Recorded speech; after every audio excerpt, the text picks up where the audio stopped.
activities that the girls did in those days?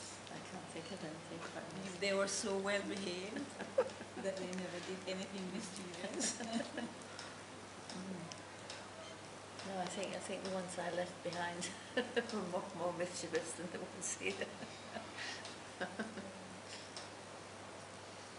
So having done school certificate, did you go on to do high schools? No, I can't remember what, there was an exam at the end of the stuff, and I got, high grades in everything, and then that meant that I could go to the teacher training college that my mother went to in Glasgow. Okay. And so in 1950 I returned to the UK. 1950? I think it was 1950, yeah. Okay. So from when you were young, you had decided you were going to be a teacher? Not particularly. No? No, I wanted to be a doctor. Okay. I see. So what influenced you to change that you wanted to be a teacher? Well, it was a little place next door to St Andrews, where they had small children. Oh, that was the prep school? Yeah. And so I went 2 or 3 times, to sort of play with the children and that kind of thing. Because my mother was, she was a trained teacher in Glasgow and taught the, the little ones. And then she came here and taught the boys. So when you returned to the United Kingdom in 1950, did your parents? They were here. So you left them? And my brother was here. And he went to Calabar? Yes, he was at Calabar. And then after a bit he went up to the university and did medicine. In Jamaica? Okay, that's interesting. So when you went back to Scotland, you went to Teachers Trainers College, and how long were you there for? 2 years. Was there any particular subjects that you liked when you studied? Yes, I liked history, and I did something too. 1952 I came back here. 1953 I came back, and I had discovered a whole lot of stuff about Jamaica.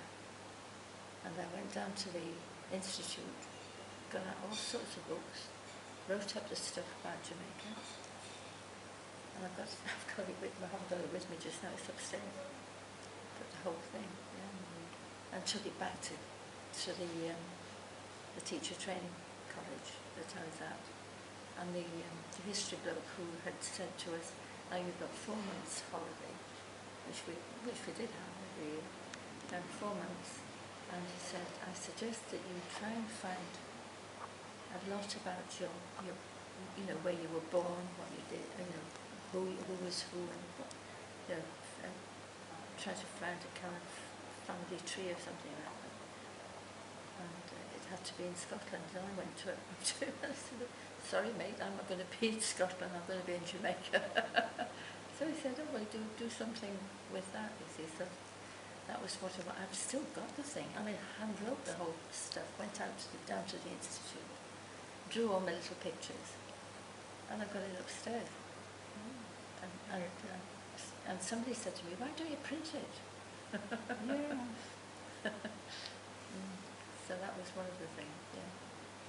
So I hope that you are going to get it published. Yeah. I mean, it's it's like Christopher Columbus coming and all that kind of thing. And then sort of about the earthquake and the islands coming up and Port Royal disappearing and all that kind of thing. And especially the fisherman that was in a boat, and the thing opened up and swallowed him, and then a minute later he was out. Right. Yes, I remember hearing that story from my parents. Yeah. Yes, I'm very fond of history. So you taught history at the high school level or at the prep school level? No, when I actually did go to well, I taught in a secondary school in Scotland, and no, it wasn't. It was a junior school I had in Scotland, and then you know, we went south again, and I went to a secondary school because my husband had been called to the church in a place in Derbyshire, and that was after we'd been to India and all the rest of it. And then I taught in a secondary school and taught my son and my daughter as well. This was in India? You taught them in India or in Scotland? No, in Scotland. Oh, in Scotland. So you have No, it wasn't. It was Derbyshire. Oh, Derbyshire. But you were born in Scotland? I wasn't born in Scotland. You were born in Yorkshire. In Yorkshire. In Bradford. But you only went to training school in Scotland? Yes. Where do you live now? I live in Scotland. What part? In South Lanarkshire. South?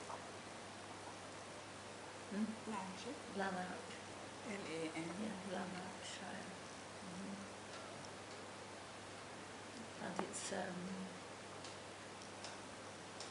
really kind of residential place. So how many times have you been back to Jamaica since you left in 19?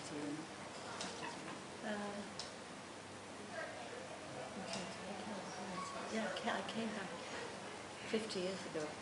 Excuse me? To bring my little son, who would be three The son? years. The grandson? Yeah, their grandson. He was born in Calcutta.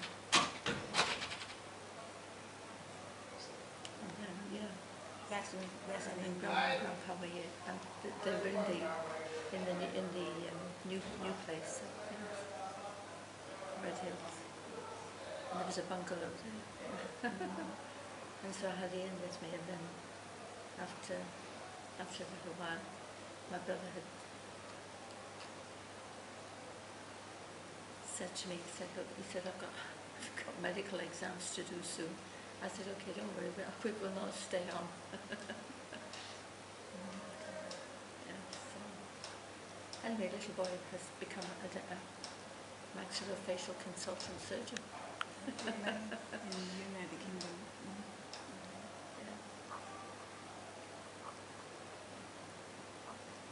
And at the end of the year, that year, he had a baby sister.